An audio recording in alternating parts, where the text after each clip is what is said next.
Hello and welcome to the first edition of the Kirkwood Update for 2018. I'm Todd Pruscia from Kirkwood Community College, and this month's update focuses on Iowa's CTE redesign and how House File 2392 is coming to life in our region, Region 10. As a member of our Area 10 Regional Planning and Partnership Team, our RPP, I'll share information regarding our regional plan. I'll also highlight a recent event that illustrates how partnering and collaboration in our region is helping us to better prepare our local students for college and career readiness. So I think we'll begin here. So a quick recap of the bill that was signed into legislation in May of 2016. House File 2392 contains two parts, Division 1 and Division 2. And attached to your email is a great one-page overview of the legislation, both Division 1 and Division 2. And I thank Tara Traster from Cedar Rapids Schools, and Tara's also our Regional Planning Partnership Chair, for sharing this informational document. So about Division 1. Division 1 involves your district's plan to ensure all students develop an individual career and academic plan to prepare them for college and career readiness. Now it's important to note that most of our districts are already accomplishing the goals presented in Division 1, but it's also nice to note that these parameters and the guidance from the Department of Education are helping us to better coordinate, collaborate, and provide common activities and opportunities for our students regarding CTE and career and college readiness.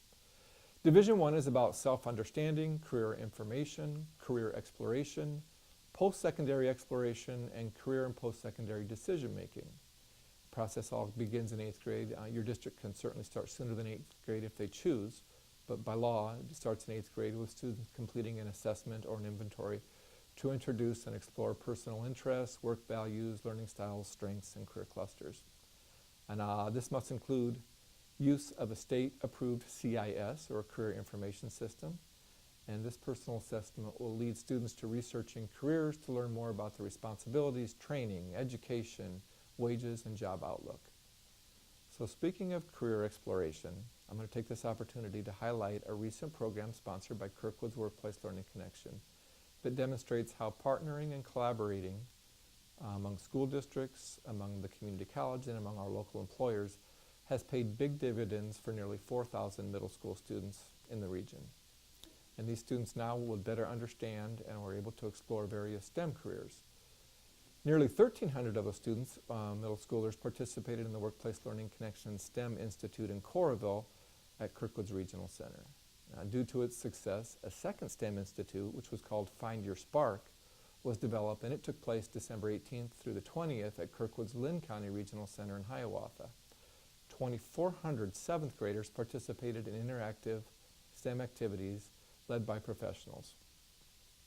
The student-focused goals for the institutes were to provide interactive learning experiences tied to career education, to focus on science, technology, engineering, and math professions, to provide simulations of real-world applications in a project-based learning model, to provide some opportunity for self-discovery of passions, skills, strengths, interests, and to encourage a power of creativity and entrepreneurship.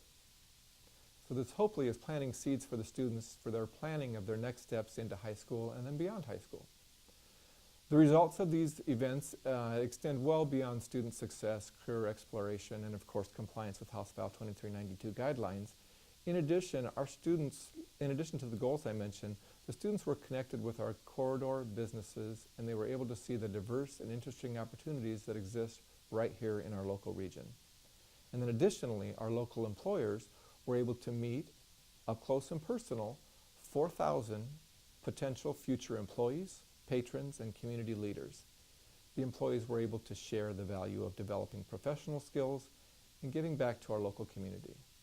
Thank you to all the school district personnel and the local business personnel who assisted in the coordination and participation leading up to these events, during these events, and following these events.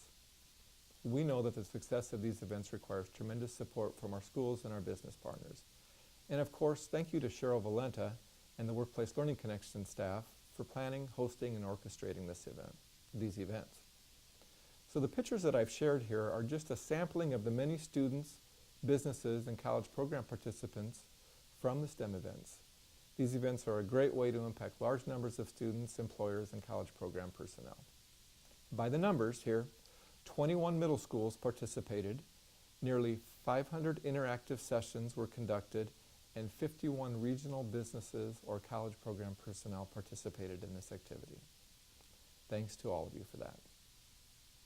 So that was a little bit about the planning process for career and college readiness in Division 1 of House File 2392. Now, what about Division 2? Whereas Division 1 relates to district plans for student individual career and academic plans, Division 2 relates to high school delivery of curriculum in CTE service areas and providing students access to high-quality CTE programs through collaboration with employers. The focus is on the utilization of business advisory committees to focus training and education that aligns with our regional workforce needs. Our region has made great strides with our regional and local advisory committees in our CTE program areas for each service area. We plan to continue that trend. The service areas have changed a bit. Now, in a recent update, I shared this graphic that shows the recently redesigned service area alignments.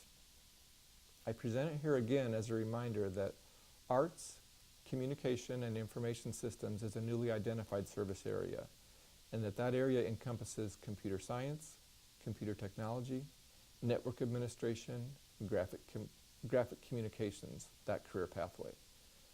The Iowa Board of Educational Examiners has developed a new endorsement for information technology, and you can check that out on the Iowa BOEE webpage. More information about that endorsement. And in some cases, there are instructors who, if they apply, will be grandfathered in because they've already been teaching computer science courses. So please check that out on the BOEE website. Then another Division 2 change regarding the CTE service areas offered by your district as a result of House File 2392 is the program approval process. In the past, no process for program approval existed.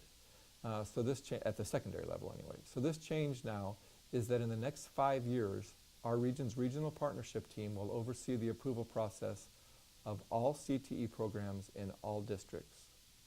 So the process involves a program self-assessment that is followed by a program approval team visit and eventually wraps up, we hope, with the RPP program approval team recommending program approval to the Department of Education. This is a pretty brief explanation of a somewhat time-consuming and complex process.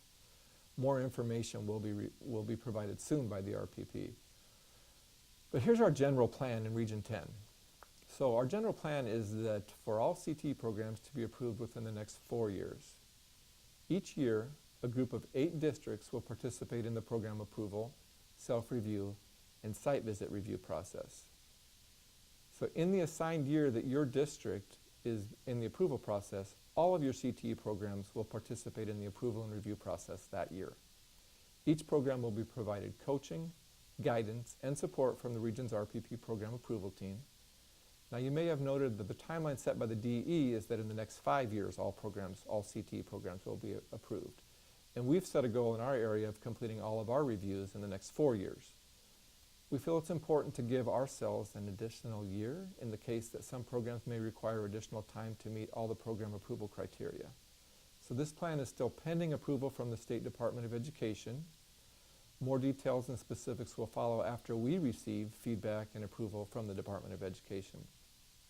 I wanted to provide you some advance notice though, and here's the list of the districts by year who will be participating in the CTE program review and approval process.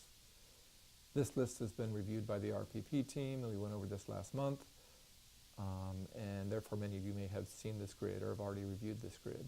But I just wanted to share this information now so that you know that more is coming. And then in the years ahead, in the next 5 years, for our region, we'll be heavy into the CTE program approval process. Thanks for your attention to this CTE regional design update information. This process is new and it's ever evolving, and we're learning more about the process every day. We'll do our best to keep you in the loop, and please contact me or any of our RPP exec team members if you have questions. Thanks for your attention. Happy New Year, and enjoy the day.